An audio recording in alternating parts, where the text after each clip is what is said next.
నిర్మల్ జిల్లా కేంద్రంలోని ఆర్టీఓ కార్యాలయం ముందు సర్వశిక్షా అభియాన్ ఉద్యోగులు చేస్తున్న నిరవధిక సమ్మె 7వ రోజుకు చేరుకుంది.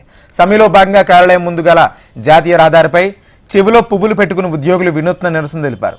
విద్యాశాఖలో గత కొన్ని సంవత్సరాలుగా ఉద్యోగం చేస్తున్న తమకు పర్మనెంట్ ఉద్యోగాలుగా పరిగణించడం లేదని ఆవేదన వ్యక్తం చేశారు. గతంలో జరిగిన ఎన్నికల్లో ముఖ్యమంత్రి రేవంత్ రెడ్డి తాము అధికారంలోకి రాగానే రెగ్యులర్ ఉద్యోగులుగా పరిగణించి పే స్కేల్ అమలు చేస్తామని హామీ ఇచ్చారని పేర్కొన్నారు. ఎన్నికల సమయంలో హామీ ఇచ్చి ఇప్పుడు తమ చెవుల్లో పువ్వులు పెడుతున్నారని ఆవేదన వ్యక్తం చేశారు. ఇప్పటికైనా తమ సమస్యను పరిష్కరించి ఆదుకోవాలని ప్రభుత్వాన్ని వేడుకుంటున్నారు.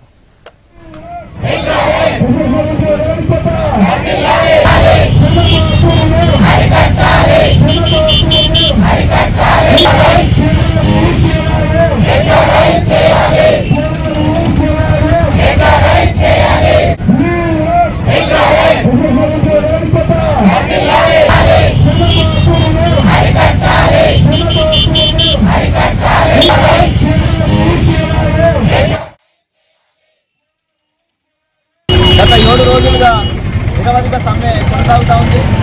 అందులో భాగంగా ఈరోజు నిర్మల్ జిల్లాలో సమగ్ర శిక్షలో పనిచేస్తున్నటువంటి ఉద్యోగులందరం కూడా మరి చెవిలో పువ్వు పెట్టుకొని మా యొక్క నిరసనను ఈ ప్రభుత్వానికి మరియు అధికారులకు తెలియజేయడం జరుగుతుంది. మరి గత కొన్ని సంవత్సరాలుగా అన్ని ప్రభుత్వాలు సమగ్ర శిక్ష ఉద్యోగులకు చెవిలో పువ్వులు పెడుతూనే ఉన్నాయి. ఎందుకంటే సమగ్ర శిక్షలో పనిచేస్తున్న ఉద్యోగులందరూ కూడా ఇది సెంట్రల్ స్కీము, 40:60 రేషియోలో ఉంటుంది, మా పరిధిలో ఏం లేదని చెప్పేసి రాష్ట్రాలు మరి మా అందరికి కూడా చెవిలో పూలు పెడుతున్నాయి. కానీ అప్పుడు పార్లమెంట్లో అప్పటి మంత్రి గారు అయినటువంటి స్మృతి ఇరానీ గారు ఒక ప్రకటన చేయడం జరిగింది.